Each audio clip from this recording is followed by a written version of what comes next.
When do you have drink of containing alcohol? Scoring. Wala pang kalaman-laman ng aming sala.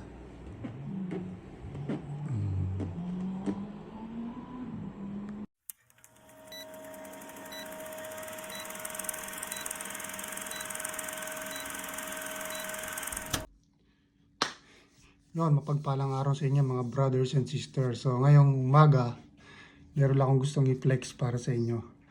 So kanina lang ibinidyo ko yung yung salas namin. Sabi ko nga doon sa video na wala pang kalaman-laman. And then ngayon, merong nag-text sa amin na meron siyang mga furnitures na willing niyang ipamigay kasi nga mag-move na siya sa ibang tirahan niya. And yun, nakuha na namin yung dining table, tapos meron siyang extra 4 chairs tsaka isang rotating chair.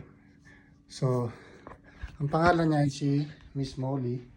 So dito lang siya sa flat B, so kami sa flat A. Ayun si Mrs. So nagpifill up pa ng kanyang GP. Mag-hi ka muna, ka na bro and sis. So ito kasi lumipat kami rito noong January 26. So parang 26, 27, 28, 30. So 4 days pa lang kami dito. Ito yung bahay namin ngayon, ito yung sala. So ito, kung nakikita nyo meron ng sopa. So iniwan na yan dito nung dating tumira dito. Kasama yung king size bed.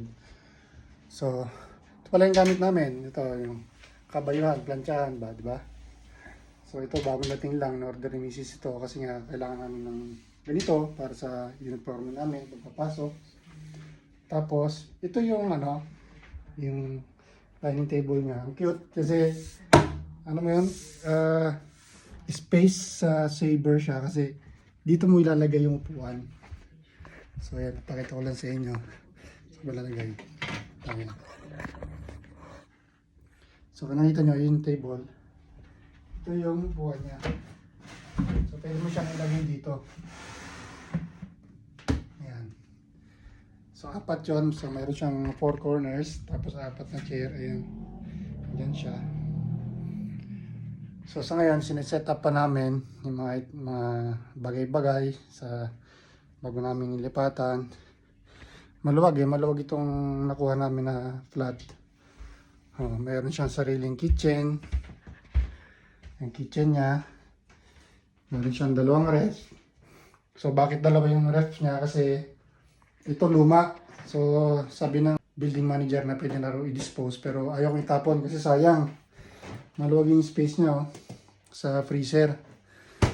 So itong bago, medyo maliit yung freezer niya, kaya sabi ko iwan na lang yun dyan. Pag kailangan, pwede gamitin.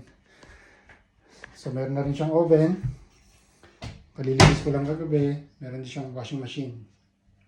Tapos yun yung labas niya. Bali ito yung pinakaharapan ng kusina. So talagang maliwanag siya. Natural light yung makita mo sa umaga hanggang tanghali. Tapos ito naman yung aming bed. So hindi ko na masyado mapakita yung bed kasi medyo magulo. Pero yun na rin. Ayan, Kaya magulo siya kasi pinarawan namin yung unan. So ito pala yung gamit namin. Yung cabinet, iniwan din yan dito. So ito yung bed na sinasabi ko, king size bed siya na iniwan na rin. So for the meantime, pwede namin siyang magamit habang wala pa kaming pampalit. Ha? January 30 ngayon. January 30. Tapos ito yung sala. Ito yung parang table kung saan pwede nang maglagay dyan ng TV mo. Mga entertainment, mo ba? Gadget. Ganyan. Pwede ka mag-split yan. Pwede ka mag-split yan. Pwede ka Mag-split ka. mag-split dito kung gusto mo. So ito naman yung toilet niya. So maganda rin toilet niya. So yan yung kabuuan ng aming bahay. So sa ngayon, nagkukumpleto pa kami ng mga gamit. Yung iba galing sa donations, kay Bro Henry, kay Bro Richard, tsaka ito yung kay Molly. So ibang gamit, nakabili na kami pero hindi naman masyado marami. So ito, salamat sa mga taong tumutulong sa amin sa pag-stay namin dito. Maraming salamat sa inyong lahat. At God bless po sa inyong lahat. Bye-bye!